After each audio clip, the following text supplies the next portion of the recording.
From the fiery blast of a Saturn rocket to those first steps on the lunar surface, images from America's space program are etched in our collective memory. But along with those sights, there are the sounds, the words that also tell this remarkable story of human achievement. With historian Douglas Brinkley and CBS News space analyst Bill Harwood, here's a look back at some of the most memorable. Tranquility Base here. The Eagle has landed.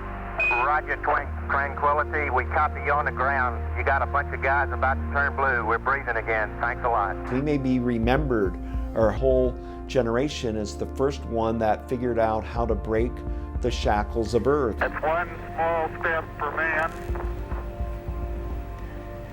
one giant leap for mankind. Boy. Okay, we're going to be busy for a minute. Be advised, there are lots of smiling faces in this room and all over the world, over.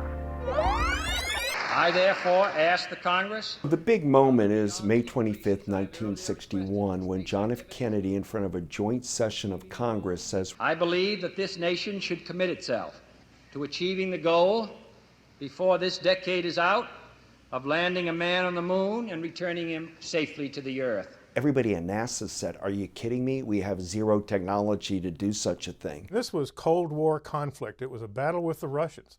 You know, they beat us into space with the first satellite Sputnik in 1957.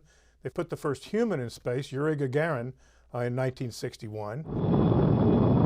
Just 5 days after Yuri Gagarin launched into space was the Bay of Pigs failure, the invasion of Cuba that was such an embarrassing fiasco for a young President John F. Kennedy. We choose to go to the moon in this decade and do the other things, not because they are easy, but because they are hard. He was looking for something he could come up with, a plan that America could attach to, could follow and execute, that they would have some chance of winning in the long run. Only Alan Shepard, the first Mercury astronaut, had been into space on a suborbital flight. He didn't even get to orbit. When John Glenn came along, that was a different ball game. Capsule is turning around. Oh, that view is tremendous. Okay, I'm out. We did spacewalking.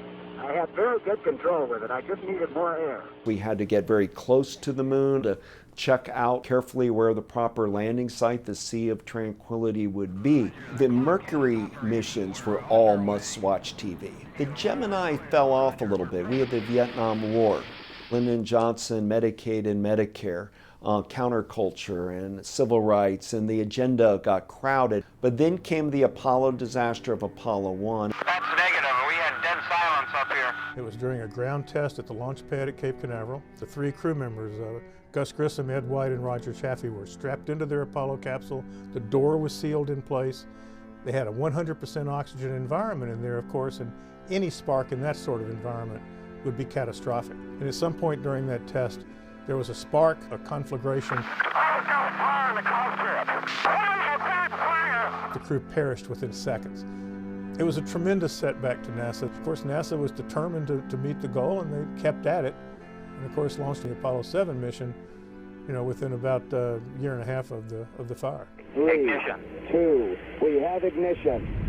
The missions ramping up to Apollo 11 generated quite a bit of news. Back in 1968, the first Saturn V that anyone rode on, the Apollo 8 mission, went all the way to the moon, orbited the moon, and on Christmas Eve, Frank Borman and his crewmates radioed down chapters of Genesis.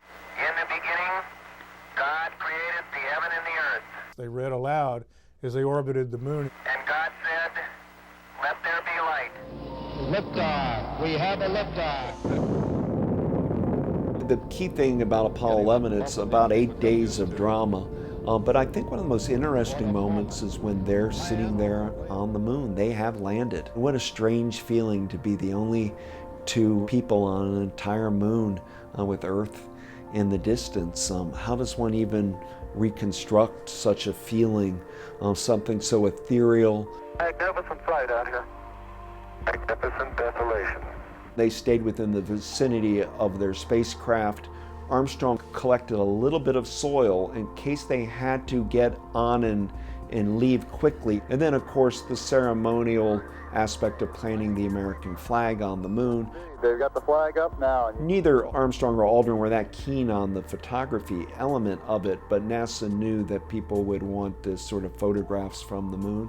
And thank goodness they did, because if anything stirs the imagination, it's that photographic evidence of being on the moon. NASA's estimated the TV audience was around 500 million viewers. I think this is the greatest event in human history. You can look at what the program cost, and you can certainly wonder if that was the best use of taxpayer money. And certainly there were people who thought it wasn't. Congress itself is not providing funds to deal with the problems of poverty which you see here. The big question that people often ask is, was it worth $25 billion to go to the moon? That's about $180 billion today.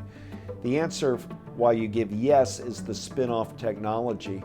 Out of that comes smaller computers, GPS, CAT scan, MRI, heart defibrillators, kidney dialysis machines, suits for firefighters that don't burn. Many people think Apollo 11, NASA gave birth to Silicon Valley and the computer world of today. It did.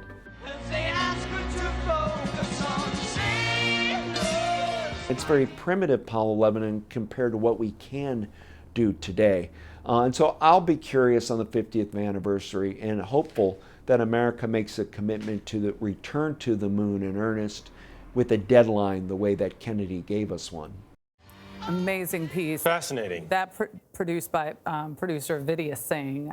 Cheers to her. Vidya's the best. She is. And we thank Douglas Brinkley and Bill Harwood as well for their perspective. It's just interesting to think about that one moment and how important it was for so many people, but then what it led to and the other technology that was created because of it and is still being created. I mean, the notion that Silicon Valley is a result to a certain extent of that moon landing and the research that took place.